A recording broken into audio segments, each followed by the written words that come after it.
ফোনটা হাতে নিয়ে ফেসবুকে ঢুকতে একটা দারুণ জিনিস বলা যেতে পারে ঘটে গিয়েছে।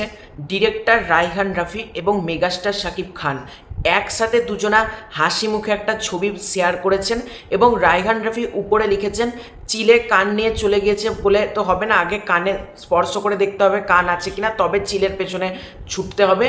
গুজব থেকে 1000 হাত দূরে থাকুন, তিনটে বানরের ইমোজি দিয়েছে, এটা দিয়ে রায়হান রাফি পোস্ট করেছে। এবং যেটা জানতে পারা যাচ্ছে আলটিমেটলি এটা যদি সত্যি হয়, আমি তাণ্ডব টিমকে একটাই বলবো, এই রকম ইউনিক প্রমোশন বাংলাতে এর আগে কোনো প্রোডাকশন হাউস করবার কথা স্বপ্নেও ভাবেনি, যেটা তাণ্ডব টিম করলো। আমরা বেশ কিছুদিন ধরে আফরান নিশো ক্ষমা চাইবে কি না চাইবে এই নিয়ে আমরা যে একটা আলোচনার মধ্যে দিয়ে যাচ্ছিলাম কি হবে আলটিমেটলি। তবে যেটা জানতে পারা যাচ্ছে টিমের নাকি এটা পুরোটাই মার্কেটিং স্ট্র্যাটেজি ছিল। আদতে মেগাস্টার শাকিব খান নিজেও কোনোভাবে রাগেননি আফরান নিশো থাকাতে, এবং প্রত্যেকের মধ্যেই নাকি সম্পর্কটা প্রচণ্ড ভালো এরকম জানা যাচ্ছে। এবং টিম ওটা পুরোপুরি একটা প্রমোশনাল স্ট্র্যাটেজি হিসেবে ব্যবহার করেছে আফরান নিশো, যাতে আমরা এতদিন ধরে আফরান নিশো শাকিব খান তাণ্ডব বয়কট যাই নিয়ে আলোচনা করছি না কেন, মেন ফোকাস কিন্তু আমাদের হচ্ছে তাণ্ডব। প্রত্যেকের আমরা কোন নাম উচ্চারণ নিচ্ছি, তাণ্ডব।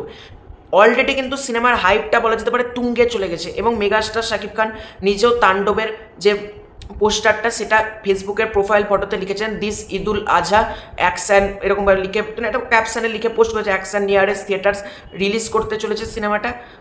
তো ডিরেক্টর রায়হান রাফি এবং মেগাস্টার শাকিব খান একসাথে, এবং হ্যাশট্যাগে দেওয়া রয়েছে ডাবিং ডান, অর্থাৎ সিনেমাটার কিন্তু ডাবিং এর কাজ বলা যেতে পারে পুরোপুরিভাবে শেষ হয়ে গেল। এবং মেগাস্টার শাকিব খান এবং রায়হান রাফি দুজন তো একসাথে রয়েছে মনে হচ্ছে, কিন্তু যদিও বা ভেতরের টিমের মধ্যে কোনো ঝামেলা লেগে থাকে, আমি জানি না ঠিক কি আলটিমেটলি ঘটেছে, এটা পুরোটাই টিম জানে। এটা কি মার্কেটিং স্ট্র্যাটেজি ছিল নাকি টিম এটা ইচ্ছে এটা কোনো একটা ঝামেলা লেগেছিল টিমের ভেতরে, সেটা আমি জানি না। তবে যেটা হলো প্রচণ্ড ভালো কিন্তু হলো, প্রত্যেকজন সাকিবিয়ানরা কোথাও থেকে আজকে চিন্তাটা মুক্ত হয়ে গেল প্রত্যেকে, যে এরকম একটা জিনিস ঘটে গেল।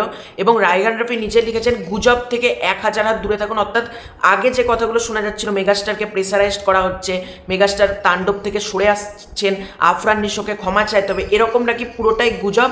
রায়হান রাফি কিন্তু এটা পুরোটাই নিজেই বলছেন গুজব থেকে 1000 হাত দূরে থাকুন।